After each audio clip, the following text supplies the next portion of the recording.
Chapter 33, A Lost Continent. On the next day, February 19th, the Canadian entered my room. I'd been expecting him to visit me. He looked very disappointed. "Well, monsieur," he said. "Yesterday, our luck wasn't with us, Ned." "That darn captain would stop just as we were about to leave." "Yes, Ned, he had to see his banker." "His banker?" Or rather, his bank, I mean the ocean, where wealth is even safer than in the coffers of a state. I told the Canadian what had happened the night before with the secret hope of making him give up the idea of leaving, but my recital had no other effect on Ned than making him regret himself hadn't taken a stroll over the battlefield of Vigo. "But everything's not over," he said. "The harpoon missed its mark that time, that's all. But we'll succeed next time, tonight, if we have to." "What is the Nautilus's direction?" I asked. "I don't know," answered Ned. "Well, then, at noon, we'll find out our position." The Canadian went back to Conseil. As soon as I had dressed, I went to the lounge. The compass was not reassuring. The Nautilus was heading south by southwest. We were turning our backs on Europe. I waited somewhat impatiently for our position to be marked on the chart. Toward 11:30, the reservoirs were emptied and the submarine rose to the surface. I rushed out of the platform. Ned Land was already there. No more coastline in sight. Nothing but the vast sea. Several sails on the horizon, probably of ships going all the way to the Cape San Roque to find favorable winds to carry them around the Cape of Good Hope. The sky was clouded with the wind blowing up. Ned was furious and tried desperately to piece the misty horizon. He hoped that behind the fog he could see the land for which he so longed. At noon, the sun shone through for a moment. The first mate took advantage of this to take his bearing. Then, since the sea was getting rough, we went below and the hatch was closed. When I consulted the chart an hour later, I saw that the Nautilus was at 16 degrees 17 west longitude and 33 degrees 22 feet north latitude, 325 miles from the nearest shore. It was no use even thinking about escape, and I leave the reader to imagine Ned's anger when I told him of our situation. As for me, I was not too unhappy. I felt as if a weight had been taken off my chest, and I was unable to go back to the work with relative calm. At about 11 o'clock at night, I received a very unexpected visit from Captain Nemo.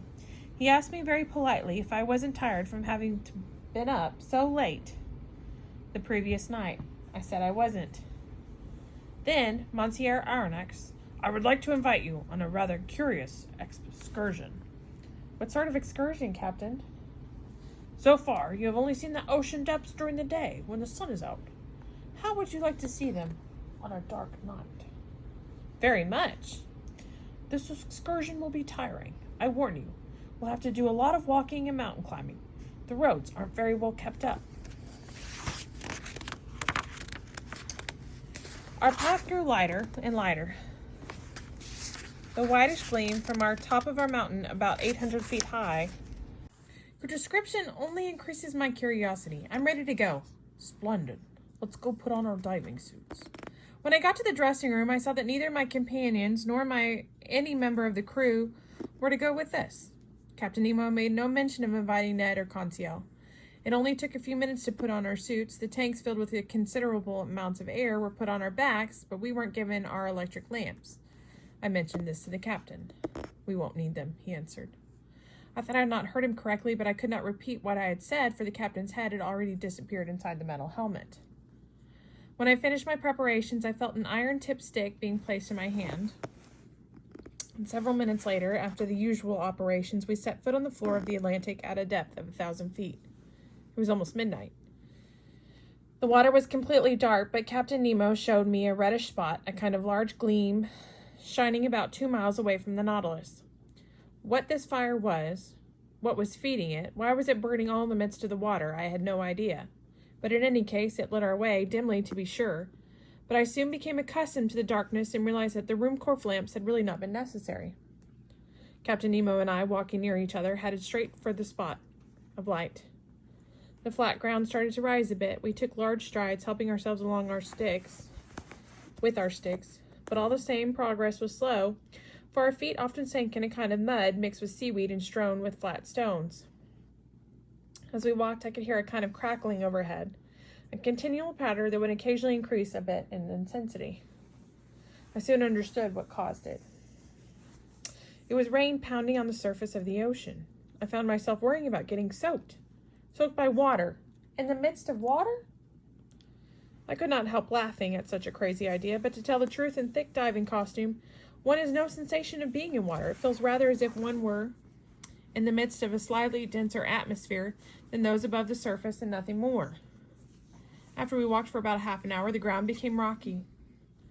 Jellyfish, microscopic shellfish, and sea pins lit up with their glimmers of phosphorescence. I could make out heaps of stones covered with masses of zoophytes and seaweed. I often slipped on the vicious bed of marine plants, and I would have fallen more than once had it not been for my stick. When I turned around, I could still make out the whitish light from the Nautilus growing paler in the distance. The heaps of rocks I had just mentioned were laid out on the ocean floor with a certain regularity of pattern that I could not explain. I noticed gigantic furrows which went on to the murky distance and whose length it was impossible to calculate. There were also other details which struck me as even more incredible. It seemed as if my heavy lead soles were trampling on the litter of bones, making them crack with a dry sound. What was this vast plain we were crossing? I wanted to ask the captain, but unfortunately did not know the sign language he and his companions used underwater. Nevertheless, the reddish light guiding us was growing larger, and it now lit up the entire horizon. The source of light beneath the surface of the sea aroused my curiosity to the highest degree. Was it some electrical phenomenon? Was I about to see something unknown to scientists on land? Or was this thing, from the thought occurred to me, produced by the hands of man? Was I going to meet the great depths companions or friends of Captain Nemo, living in existence as strange as his and whom he was now going to visit? Would I find there was a whole colony of exiles who had grown weary of miserable existence on earth and had found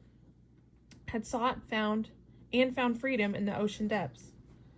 All these mad, inadmissible ideas raced through my brain, with my mind constantly overstimulated by one wonder after another. I would not have been surprised to encounter one of these underwater cities of which Captain Nemo dreamed. Our path grew lighter and lighter. The whitish gleam came from the top of the mountain about 800 feet high. But what I saw was only a reflection produced by the water itself. The source of mysterious light was on the opposite side of the mountain. Captain Nemo pushed on unhesitatingly through the maze of rocks covering the floors of the Atlantic. He knew this dark route. He had undoubtedly been here often, and there was no danger of his getting lost. I followed him with unshakable confidence. He seemed like a spirit of waters, and when he walked in front of me, I admired his tall build outlined in black against the lights on the horizon. It was 1 a.m. We had arrived at the foot of the mountain, but in order to climb it, we had to go up difficult paths through a vast forest. Yes, it was a forest of dead trees without leaves or spawns, trees petrified by the sea, with an occasional gigantic pine towering high into the water. It was like a coal field still standing, holding on to the furrowed soil with its roots, and its branches looking as if they had been delicately cut out of black paper. The reader might get some idea by trying to imagine the forest clinging to the sides of the harsh mountains, but all underwater. The paths were cluttered with seaweed and sea wrack, and among it crawled a whole world of shellfish. I climbed up rocks and stepped over fallen tree trunks, breaking the sea vines stretching from one tree to another and startling the fish flying from branch to branch. In my excitement, I no longer had any fatigue. I followed my guide, who never seemed to tire. What a sight! How can I describe it? How can I depict the spectacle of these woods and rocks in the midst of water? Their undersides dark and forbidding, their upper sides tinted with red light whose intensity was increased as it reflected by the water. We would climb over rocks, enormous chunks of which we would fall down with the mute rumbling sound of an avalanche. On either side of the path we were hollowed out dark caves in which one could see nothing, and I occasionally wondered if some inhabitant of these underwater regions was not suddenly going to spring up before me. But Captain Nemo kept on climbing. I did not want to lag behind, and I followed boldly. My stick helped me greatly. One false step would have been dangerous on these narrow paths beside huge chasms, but I walked resolutely without the slightest feeling of giddiness. Sometimes I would jump over a crevice whose depth would have made me hesitate had it been a glacier on dry land. Oftentimes I would venture out on the wobbling trunk of a tree and fall over to the top of the abyss without looking down, only interested in admiring the wild scenery of the region. There were huge rocks resting on strangely shaped bases, leaning as if to defy the laws of gravity. Between their starting joints, trees sprouted up like jets of water under great pressure and supported our trees, which in turn helped support them.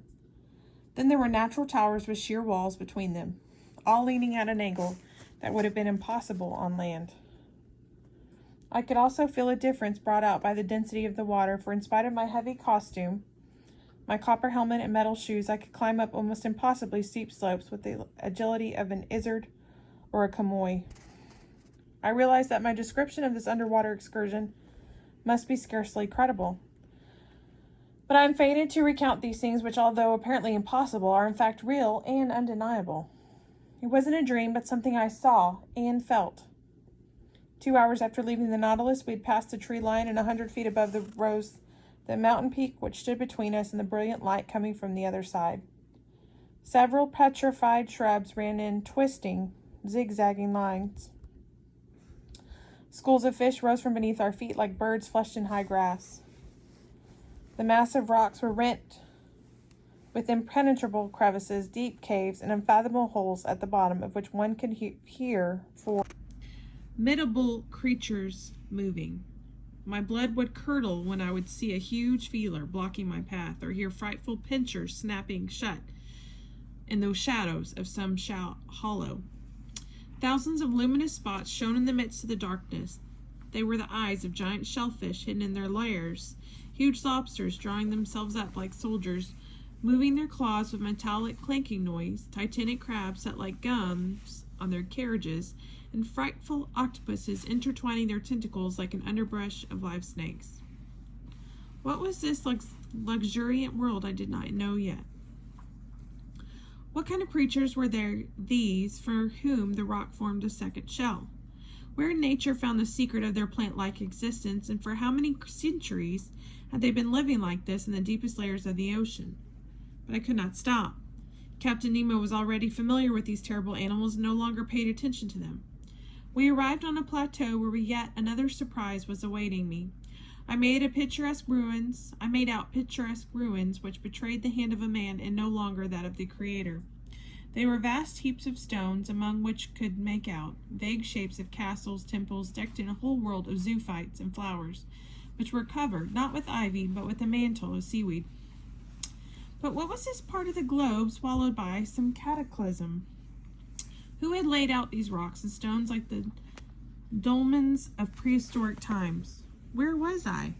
What was this place to which Captain Nemo had led me? I wanted to ask him, but since I could not, I stopped and seized his arm. He merely shook his head and pointed to the highest point of the mountain, as if to say, "Come on, follow me further on." I followed him in a last burst of effort. In several minutes, I had climbed the peak, rising 50 or so feet above the surrounding mass of rocks. I looked back to the slopes we had just climbed. There, the mountain only rose 700 or 800 feet above the plain. But on the other side, it rose twice the height of over a deeper portion of the ocean floor. My eyes wandered into distance, and I saw a vast space lit by violent flashes. This mountain was in fact a volcano. 50 feet below the peak, in the midst of rain of stones and cinders, a large crater vomited forth torrents of lava which spread out in a fiery cascade in the midst of waters. Placed as it was, this volcano acted like an immense torch lighting up the lower plain out to the farthest reaches of the horizon. This underwater crater threw up lava but no flames. Flames need oxygen from the air, and they cannot exist underwater. But streams of incandescent lava can achieve a reddish-white color, struggle viciously against the surrounding water, and become vaporized upon contact. Fast currents carried off all these diffuse gases, and the torrents of lava slid to the base of the mountains, like those of Vesuvius threatening another Torre del Greco. And in fact, there, beneath my eyes, ruined, crumpled, and destroyed, lay a town with its roofs caved in, its temple falling down, its arches out of place, and its columns lying on the ground. In all these fragments, one could see the solid proportions of a kind of Tuscan architecture. Farther on, there were the remains of a giant aqueduct. Here lay an encrusted mound of some acropolis with the floating forms of the Parthenon. There, the remains of a dock, as if some antique port that had once sheltered merchant ships and tremees of war at the shore of an extinct sea. Yet further on, long lines of crumbling walls and deserted streets. Captain Nemo was showing me an entire Pompeii buried beneath the ocean. Where was I? I had to know. I wanted to speak. I wanted to tear off the copper helmet enclosing my head. But Captain Nemo came over to me and took me by the arm. He then picked up a piece of chalky stone and went over to a rock of the black basalt, where he wrote only a single word: Atlantis. Suddenly, everything became clear. This was the ancient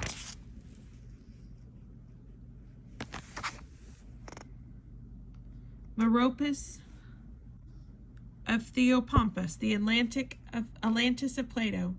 This was the continent which Origen, Porphyry, Iamblichus, D'Anville, Maltebrun, Humboldt had said were pure legend, as opposed to Posidonius, Pliny, Marcellinus, Ammianus, Tertullian, Engel, Scherer, Tournefort, Buffon, and d'Azvac, who believed it had really existed.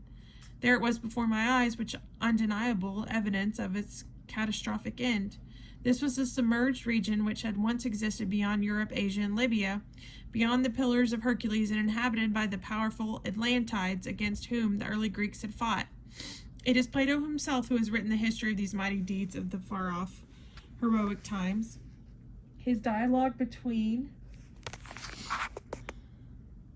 Timaeus and Critias was written, so to speak, under the inspiration of Solon, the poet and lawmaker. One day, Solon was chatting with several wise men, old men of Sais, in a city already 800 years old, as witnessed by the animals engraved on the sacred wall of its temple. One of these old men recounted the history of another city yet 1,000 years older. The first Athenian city, 900 centuries old, had been invaded and partly destroyed by Atlantides. These people, he said, occupied an immense continent larger than Africa and Asia, and put together and stretching from 12 degrees to 40 degrees north latitude. Their sway extended even to Egypt. They also tried to conquer Greece, but they had been forced to retreat before indomitable resistance of the Hellenes. Centuries went by, and then suddenly they were overtaken by a cataclysm with floods, and earthquakes. One night and one day were enough to annihilate Atlantis, whose highest summits, the Madeira Islands, the Azores, the Canaries, and the Cape Verde Islands, still emerge above the surface of the sea. Such were the historical memories evoked by Captain Nemo's inscription. Thus, through the strangest of destinies, I was now standing on a mountain of this lost continent. My hand was touching ruins thousands of centuries old, contemporary with geological epochs. I was walking over the very ground tread by the contemporaries of earliest mankind. My heavy soles were crushing the skeletons of ancient animals which these now petrified trees had once covered with their shade. Ah! Why was there so little time? How would I have liked to go down the deep slopes of the mountain and cross the entire huge continent stretching from Africa to America, visiting its great prehistoric cities. I was perhaps now looking at Macahomes, the warrior city, or Asubis, the pious city whose gigantic inhabitants lived for entire centuries, and who had strength enough to build with blocks of stone which stood up against the action of the water. Maybe one day volcanic action would bring these sunken ruins back to the surface. Many underground volcanoes have been observed in this part of the ocean, and ships have often been violently tossed about while passing over these tortured regions. Some have heard mute sounds indicating a struggle of the elements deep down. Others have picked up volcanic ash thrown up in the air. As far as the equator, this area is still prey to the Earth's eruptive forces, and who knows but that in the distant future, by the summits of these underwater mountains may be raised up by volcanic ash and successive layers of lava, and once again appear above the surface of the Atlantic. While I was dreaming about all this and trying to fix my memory on all the details of this grandiose landscape, Captain Nemo was leaning on a mossy slab of stone without moving, as if petrified in mute ecstasy. Was he thinking of these generations long since dead and asking them the secret of human destiny? Was it here that this strange man came to steep himself in history and relive the life of ancient times? He who would have nothing to do with the world around him. How much I would have given to know his thoughts, to share and understand them. We stayed there for a whole hour. contemplating the vast plain lit by the hot lava, which occasionally took on surprising brilliance. Sometimes an underground bubbling would make the mountain tremble. Noises from the deep, clearly transmitted by the water, resounded with majestic grandeur. For an instant, the moon appeared and threw its pale rays